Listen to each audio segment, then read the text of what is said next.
All right, guys, welcome to a special Christmas episode. Welcome to a special. Okay, we're just gonna move that. Welcome to a special Christmas episode of IOA, Inspiring Others to Action. I will take your hat. No, Pastor Hannah, please. We are starting the Christmas season. It is time to celebrate Jesus' birthday, and we are so excited for that. But before we get started, we want to remind you to hit the subscribe button on our YouTube channel so that you can get updates whenever we upload a new video, and also to grab a notebook and paper. Take some notes because you won't want to forget these Christmas episodes that are coming at you, and you don't want to miss what God is speaking. Because they are too legit to quit. All right, well, let's get started. I think Pastor Brandon has an announcement. Guys, I don't know if you heard, but Pastor Keith has been talking about a special offering that we're having at the end of the year. And everyone in the church is participating, and we're asking people to just pray and ask God, how much do you want me to give as we give gifts to Jesus for his birthday, which we're going to be celebrating in like 26 days. Well, at this point it's going to be even closer, but when I'm at it's 26 days. Christmas! And so we wanted to pick a special project, something that you'll be able to actually see what your BGMC giving is going to go towards. As you fill up your barrels and you turn them in, or you have your parents give online, we wanted you to have something that you actually see. This is what the money is going toward. And we found this organization that helps kids who are in foster care. And basically that's kids who don't have parents and they have to go live with other families, and it's called Backyard Orphans. And they'll talk about this in the video, but did you know that there are 400,000 kids who don't have parents to go home to just in America? But the good news is there's 350,000 churches. So if every church in America decided to foster just one child, we would almost solve the problem. And so we have a video that we want to show you. It's the story of a family who actually fostered some kids and ended up adopting those kids into their family. So go ahead and check it out.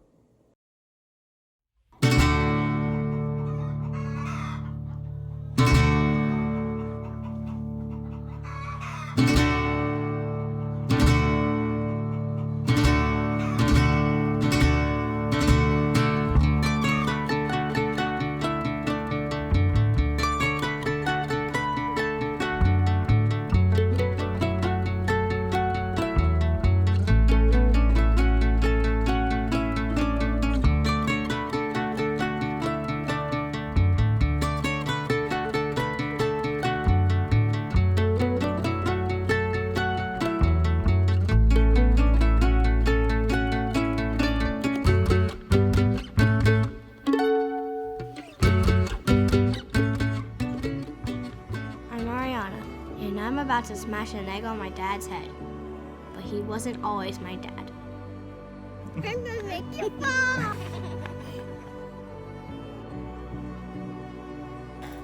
You go faster. I don't really know how to describe it. One day I was with my parents, and the next day I wasn't. All these grown-ups I didn't know were trying to help us, but I just wanted to go home. I learned about this thing called foster care, and me and my little sister Mackenzie were in it for 2.5 years. Until the Ramirez family came to visit. They wanted us. We were so excited. Mackenzie and I had a list of what we wished our family would be like. A dad, a little brother, and a sister. This family was everything we had been waiting for.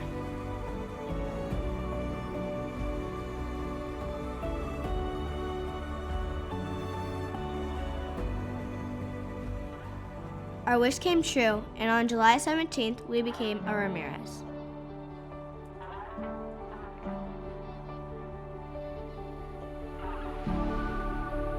That day was so much fun. I got to be a judge.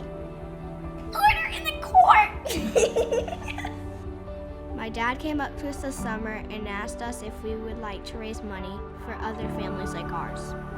So girls, remember when we were talking about kids helping kids find homes? Remember that? Yeah. What do y'all think about that idea? Yeah. What were some of the ideas we had about helping? How can we help?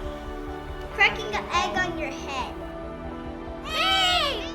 We all said yes. The goal was for every $10 raised, we would smash an egg on my dad's head. We made videos, and before we knew it, we had raised over $500 to help kids find families.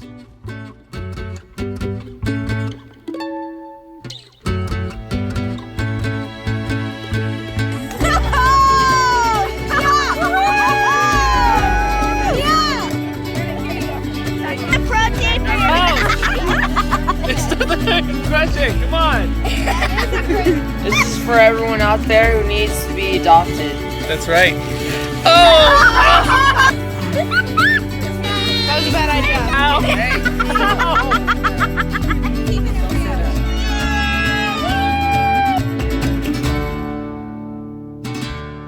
There are over 400,000 Children in U.S.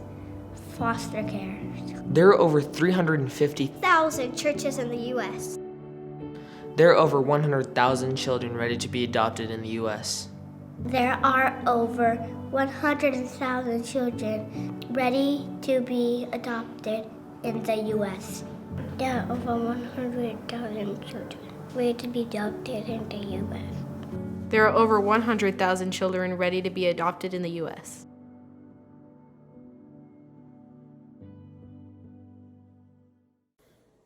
That was a pretty incredible story. And it is so sad that there's lots of other kids like that who don't have a happy ending to their story yet. And as you raise money for BGMC, I think it's so cool that you get to be part of helping kids be able to find families to join. So pray, ask God, how much do you want me to give you as a gift this Christmas, Jesus? And then we will then take that gift and make sure that it goes to share the gospel and give kids a home. What do we have next, Pastor Hannah? All right, you guys ready for a game? Yeah. Let's do it. I'm the best gamer ever. That's why they call me #Pastor Best Gamer Ever. Okay, nobody's called you that ever in your life. Yeah, they call me that on Discord. We're going to play a game, so if you have your notebooks to take notes in, you can use that. Or if you don't have one, grab a piece of paper and a pen really quick because you'll need this for the game, all right? Or if you've been to some of our church services, you probably have like 5 of like these 10 clipboards, clipboards, so yeah. you can get one of those too. With a piece of paper. We're going to get a minute, and we're going to give you guys a minute on a timer as well. So this is the game. Because we are in a season of Christmas where we are celebrating God's love for us because he sent his son to die for us. So we're going to show God some love back. And we're going to give all of us a minute to write down as many things as you can that you love about God. It could be things that God has done for you. It could be attributes of God, anything. Things that you love about God. Are you ready, Pastor Brady? I love love. And go!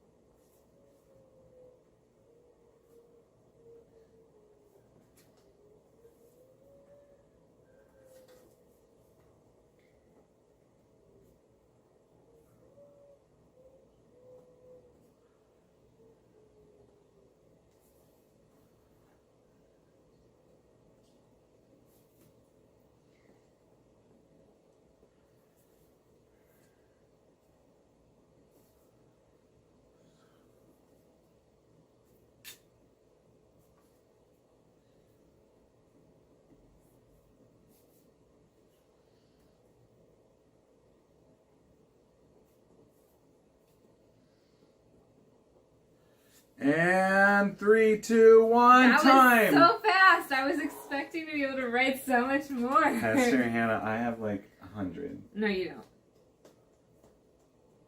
I have 8. I have 7. Yes!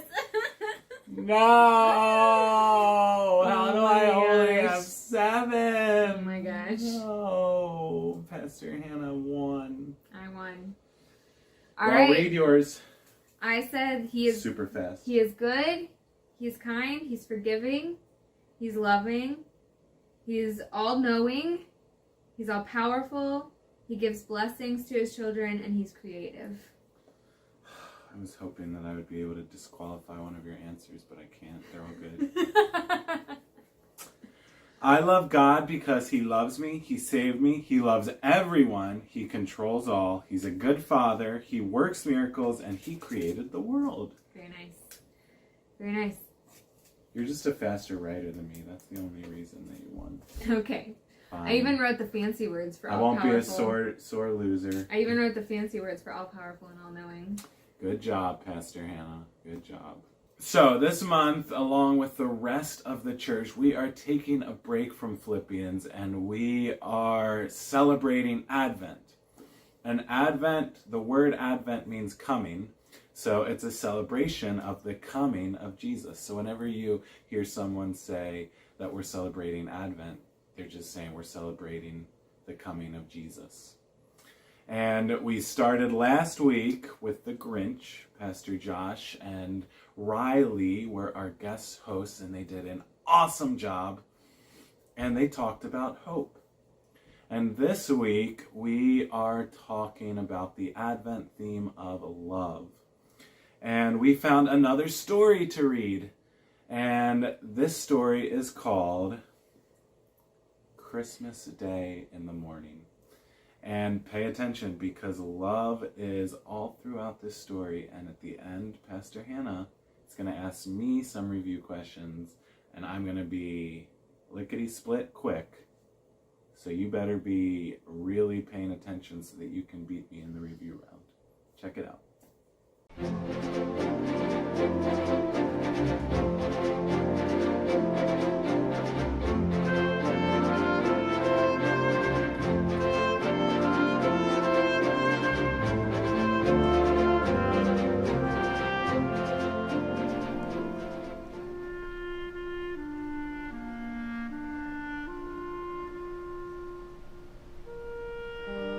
Robert woke suddenly and completely.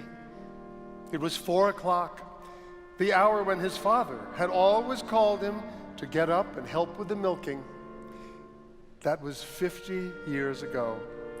But his eyes still opened every morning at 4, and even if he wanted to go back to sleep, which he usually did, it wasn't going to happen this morning, because this morning was Christmas.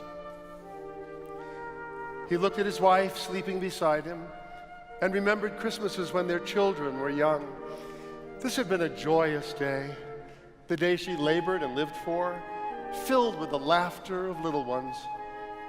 But now, those children were gone, and the house was empty. And for her, Christmas was becoming just another winter morning. Its joy, a memory of the past. His mind slipped back further to growing up on his father's farm. He'd always loved his father, but he hadn't realized how much.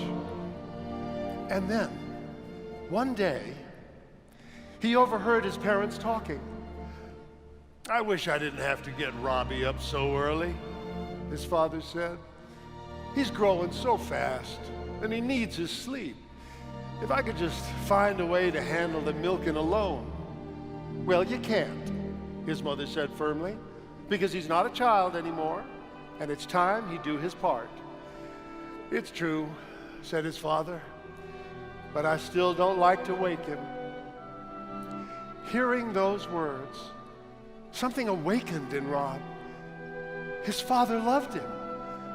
He'd never thought of it before, but now he knew it. And he could never go back to waiting for his father to call him in the mornings again and again. He might stumble out of bed blind with sleep, pulling on his clothes with his eyes half shut, but he would get up.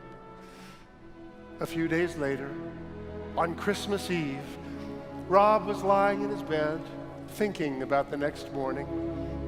His family was poor, and most of their excitement was about the turkey they had raised themselves and the mince pies his mother made. His parents always gave him something he needed, and he saved to buy them gifts too.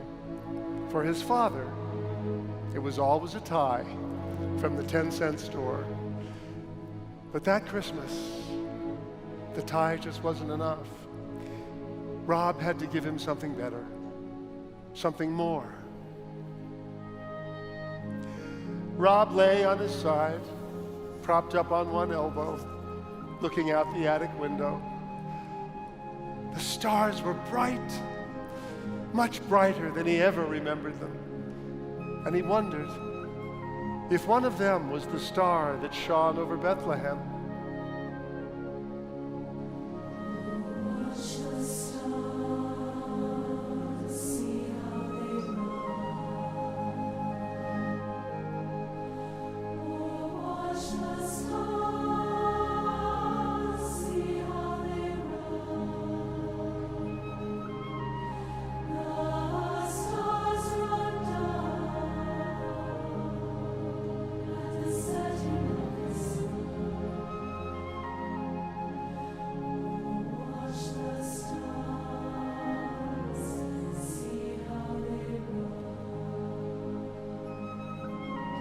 Dad, Rob once asked when he was a little boy, "What's a stable?"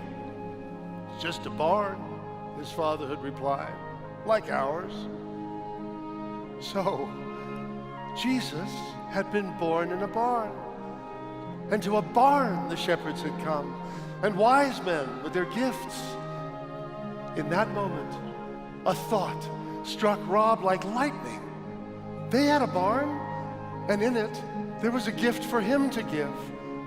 He would get up before 4 o'clock and milk the cows. He'd do it alone while everyone was asleep, and when his father opened the barn door, all the work would be done. A smile broke across Rob's face, and his eyes danced with the stars.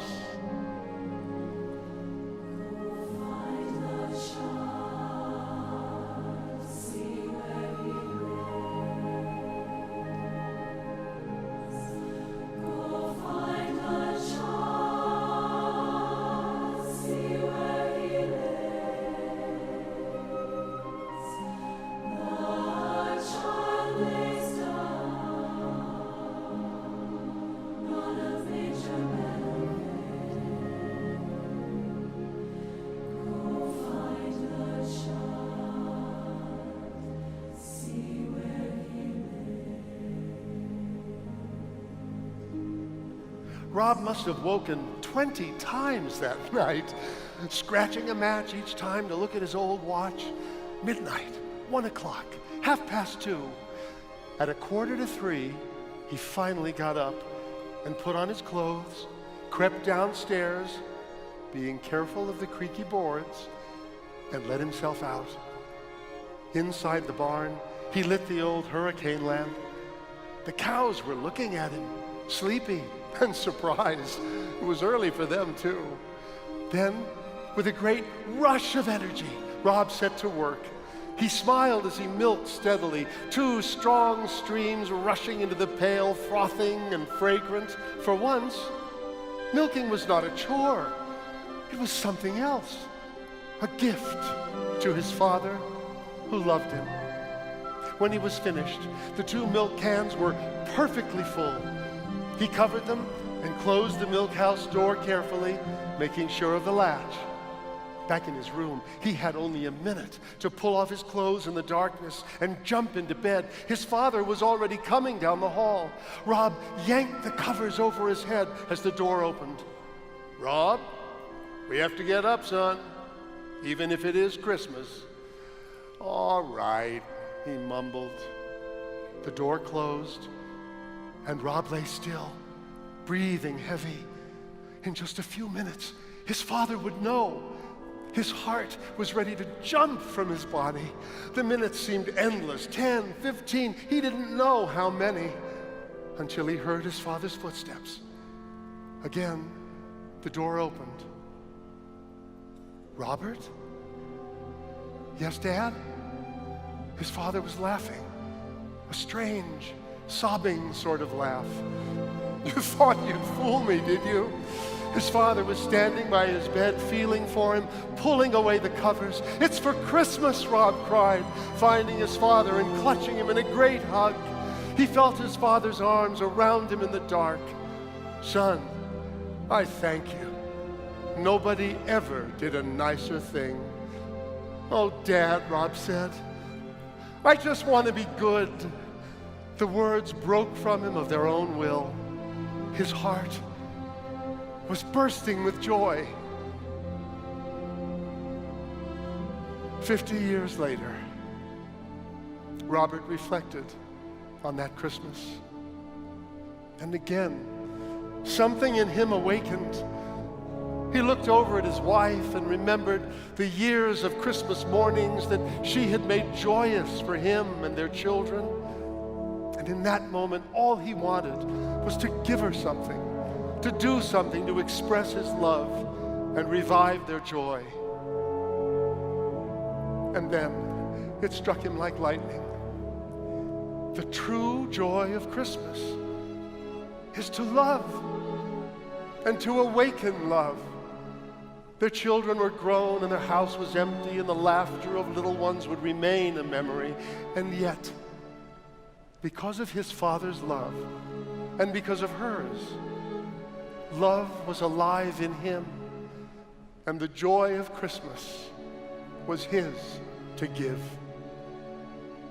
Quietly, he got up in the dark, pulled on his clothes, as he had done so many years before, and crept to his desk, being careful of the creaky boards.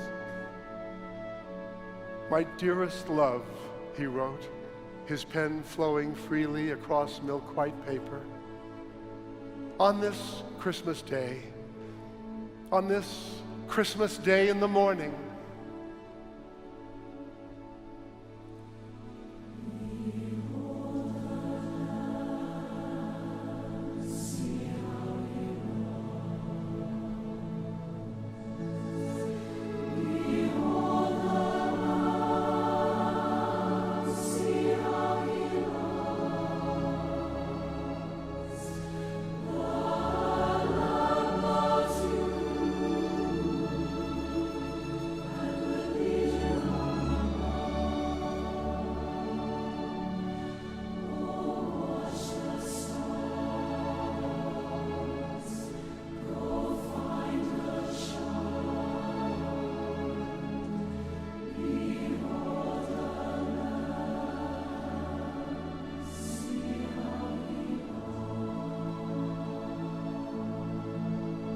Merry Christmas, my love.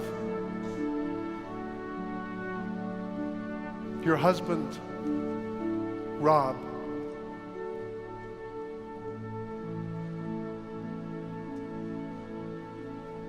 All right, guys, we hope you enjoyed that story. Now we're going to ask some review questions to see how well you were paying attention. Pastor Brandon, are you ready? All right, here we go.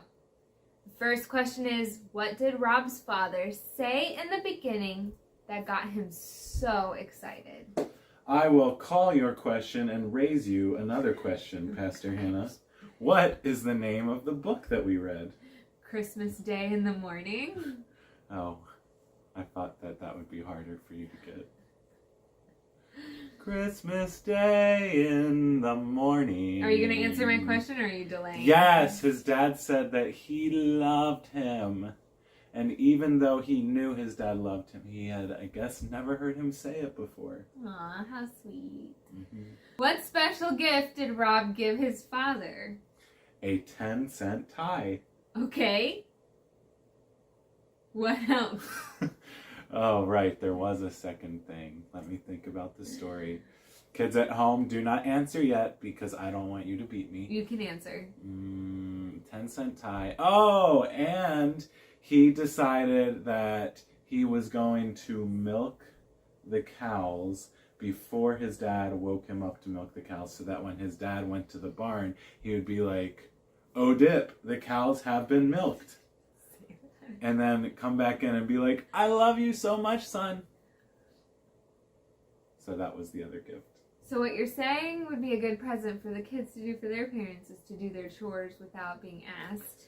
Yeah, or like in the middle of the night at Christmas, go down and open all their gifts so that their parents don't have to wait for them to do that in the morning. That's not a good idea. No. Yeah, don't do that. Also, if I ever Don't. find a 10-cent tie, I'm buying it for you. Thank you, Pastor Hannah. What is the true joy of Christmas? The true joy of Christmas is to love and to awaken love in others, as they so poetically put it in the story, Pastor Hannah. What a good way to put it. Very nice. Which brings us to our big question. What love can you remember at Christmas? Well, I have 7 things from the game that we played today, and you have 8. Oh. But, I mean, we can remember Jesus' love for us, God's love in sending Jesus. We can remember maybe that it's the love in Christmas is not just about the sweet presents we're going to get, or the cookies, or all the food, but that it's about celebrating the coming of Jesus. Because without that, we'd have nothing. We have nothing to celebrate without Jesus. That brings us to our sponsor for this episode. Ooh. Yeah. So, I guess what? Because we're in a special Christmas series, we only have one sponsor. We're focusing on one sponsor because it's the reason for the season. Ooh, do tell, Pastor Hannah. Our sponsor for this episode is Love Chocolates, because it says in John 3:16, "For God so loved the world that he gave his one and only Son." And that is why we're celebrating Christmas, because God loved us so much that he gave us his Son. Jesus came down to earth, was born, and died for us. And we can remember that love this Christmas. Sing it with me, Pastor Hannah. Thank you for loving me.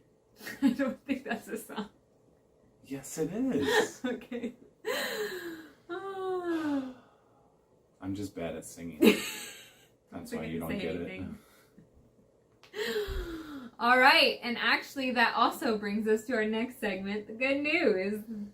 You know what I think could be fun with the good news, Pastor Hannah? I'm To afraid carol to ask. it. We should carol the good news. Let's just do it so people can understand. People will understand. Plugging What their is ears. the good news? Oh wait, it's the gospel. What is the gospel, gospel, gospel? It is the good news of how you can be saved from death and go to heaven forever, forever, forever. Keep going. Why are you looking at me? You need to compose yourself, Pastor Hannah. You need to compose yourself. And if you want to be saved from death, and go to heaven, all you must do is believe in Jesus and follow him. And so we use the ABCs. The 1, 2, 3, 4, 5s. If only you can admit I'm not perfect. No, I'm not perfect. And I need help. and believe in King Jesus and his power, power, power to save. And finally, you only must choose to follow him with all of your life. And if you do this, you will be saved. I say saved. I say saved from death and live in heaven forever. Now that you've heard the good news in probably a brand new way that you've never heard before, I think we should pray. To be saved. We're going to pray, and I would love for you to pray with me. Repeat after me. Even if you've prayed this prayer before, so you can learn how to pray it. And if you've never prayed this prayer before and you want to, I encourage you to do so. Repeat after me. Are you ready? Let's bow our heads and close our eyes. Would you like me to carol? No, I don't. Okay. Dear Jesus, Dear Jesus, I admit that I'm not perfect. I'm not perfect. And I need help. And I need help. I believe in you, King Jesus. In you, King Jesus. And your power. To save me. I choose. To follow you. Today. And every day. With my whole life. Amen. So let it be. Celebrate. Celebrate good times. Come on. All right. If you have never prayed okay. If you've never prayed that prayer before and this was your very first time, tell someone, tell us, tell your parents, tell a grown-up who can tell us, because we want to celebrate with you. It's probably the biggest decision you will ever make in your entire life, and it is amazing, and we want to know about it, so let us know. Today we're actually going to finish by explaining exactly what Merry Christmas means. And some of you might think that it's just what people say at Christmas, but it actually means something. So we're going to break it down. Merry, that means to be glad of something. Christmas is two words if you break it apart. Christ, Mass. Christ is for Jesus. And Mass actually comes from a Latin word meaning to send or sent. So when you're saying Merry Christmas, you're saying, I am glad that Christ was sent. Sounding off. IOA. Have a great week. Merry Christmas.